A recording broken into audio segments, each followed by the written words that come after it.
منذ فارقت الديار حس قلبي بالنيار سلت دموع. Mereka mengatakan, dalam hadis ini dikatakan, barang siapa mencontohkan dalam Islam sunnah hasanah. Sunnah hasanah. Maka itu dalil bagi mereka adanya bid'ah hasanah. Subhanallah. Nabi mengatakan sunnah hasanah, mereka rubah jadi bid'ah hasanah. Sunnah hasanah kata Nabi SAW. Nabi yang mengatakan sunnah hasanah, beliau pula yang mengatakan kullu bid'atin dhalalah. Seandainya ini dipahami bahwa semua bid'ah itu tidak sesat, berarti kita telah mempertentangkan antara dua hadis Nabi SAW, dan tidak mungkin bertentangan. Jamaah sekalian, kenapa agama Islam ini masih murni kita terima dan mudah kita terima, dan orang-orang kafir pun menerimanya sampai saat ini? Karena dalam ajaran Islam tidak ada pertentangan. Beda dengan ajaran-ajaran Nasrani dan Yahudi. Sudah tidak sesuai aslinya, sudah mereka rubah-rubah. Taurat dan Injil ada yang mereka tambah, ada yang mereka kurangi. Maka terjadi berbagai macam pertentangan antara satu dengan yang lainnya. Kalau kita mengatakan hadis ini berarti boleh berbuat bid'ah hasanah, berarti bertentangan dengan hadis kullu bid'atin dhalalah.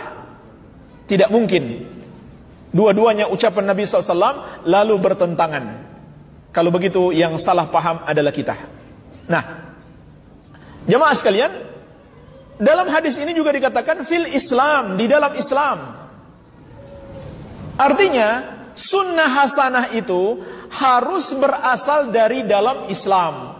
Apa itu Islam? Islam adalah wahyu dari Allah, Al-Quran dan sunnah Nabi SAW, yang mengikuti sesuai pemahaman Ahlus Sunnah wal Jamaah. Berarti yang dimaksud sunnah di sini yang sesuai petunjuk Nabi Muhammad SAW. Karena dikatakan dalam hadis ini di dalam Islam. Sedangkan bid'ah itu berasal dari luar Islam. Jadi hadis ini juga sebenarnya membantah mereka.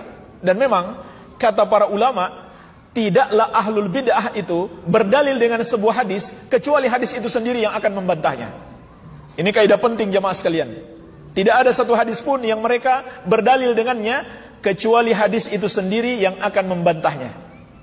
Hadis ini membantah mereka. Nabi SAW mengatakan fil Islam, sunnah hasanah dalam Islam. Sedangkan bid'ah itu bukan dari Islam, itu berasal dari luar Islam. Iya. Kemudian jemaah sekalian, di dalam riwayat yang lain, tadi sudah kita jelaskan antara satu hadis dengan hadis yang lainnya tidak akan bertentangan, namun saling menafsirkan. Maka dalam Sunan Ibnu Majah, dalam riwayat yang lain, lafaz hadis ini dengan lafaz man ahya sunnatan min sunnati fa amila bihan nas kana lahu mithlu ajri man amila biha la yanqusu min ujurihim syai'an.